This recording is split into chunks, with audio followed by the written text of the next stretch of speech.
Ne laissons pas les anomalies qui sont de la vie d'un homme de Dieu vous empêcher de bénéficier de la grâce que Dieu a mis dans cette personne-là. Il y a une différence entre le don et l'homme.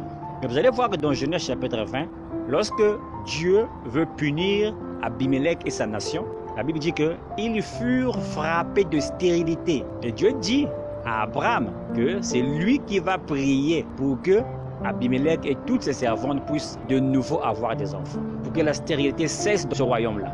Et pourtant, Abraham lui-même, il avait le même problème. Mais pourquoi Abraham, qui avait ce don de guérison, ne pouvait pas prier pour lui-même? Abraham a continué à être stérile et pourtant il a prié pour quelqu'un qui avait la stérilité et la personne a été guérie. Le don est là, l'appel est là, l'onction est là. Mais Dieu laisse parfois excessivement certaines anomalies. Cela amène le serviteur de Dieu à être humble, à donner la place et la gloire au Seigneur Jésus-Christ qui fait son œuvre au travers de son serviteur. Pour rappeler à l'homme de Dieu qu'il est un humain, il n'est pas égal à Dieu. Ce n'est pas lui qui fait l'œuvre, mais c'est Dieu qui fait l'œuvre. C'est Dieu qui fait le travail. Abraham, qui avait un problème de stérilité, a pu prier pour une personne qui avait un problème de stérilité et cette personne a été guérie, mais Abraham continue à avoir le même problème. Si nous prenons l'exemple de Joseph, nous avons aussi le même scénario. Joseph, il aide les gens à sortir de la prison, mais lui-même il continue à être en prison. Et lorsqu'on parle de stérilité, lorsqu'on parle de prison, ce sont des situations qui minovient, ce sont des problèmes qui minovient, même le Seigneur. Donc l'homme de Dieu a la capacité de prier pour toi.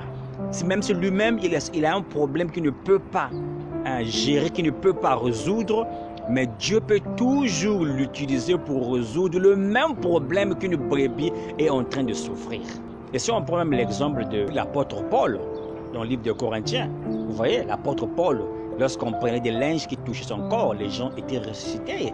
Les morts ressuscités, l'apôtre Paul a fait des grandes choses par la grâce de Dieu. Les malades guéris, sa main ne pouvait même pas être brûlée par le feu, le serpent ne pouvait même pas le mordre. Mais bien aimé, l'apôtre Paul avait un problème. La Bible dit qu'il avait comme une brosse. Il a prié, il a prié, il a prié. Mais Dieu ne l'a jamais exaucé. Si c'était toi et moi, on arrive devant l'apôtre Paul, on voit qu'il lui-même il est malade. Est-ce que tu vas avoir ce courage-là de demander à l'apôtre Paul de prier pour toi? Pourquoi? Parce que tu vas voir cette anomalie. Et ce qui empêche à beaucoup de frères et de sœurs de ne pas bénéficier de la grâce que Dieu a mis dans certains serviteurs de Dieu. Et ce que j'ai dit à cette personne sur les réseaux sociaux, si tu regardes à ce que Dieu a laissé arriver dans la vie de l'homme de Dieu, les enfants albinos, les myopies ou bien le problème des yeux, les enfants qui portent des lunettes, ça ne veut pas dire que ce n'est pas un homme de Dieu. Des fois, Dieu laisse ces choses-là pour que cet homme continue toujours à se rappeler que je suis un homme. Ce n'est pas moi qui fais l'œuvre, ce n'est pas moi qui guéris les malades, mais c'est Dieu au travers de moi qui guérit les malades. Pourquoi? Cela amène parfois à l'homme de Dieu à ne pas se glorifier. Dieu seul sait pourquoi il a mis cette anomalie, il a mis cette charge dans la vie de son serviteur. Nous ne devons pas nous limiter à cette chose-là qui va nous empêcher à bénéficier de la grâce de Dieu dans la vie de cet homme-là.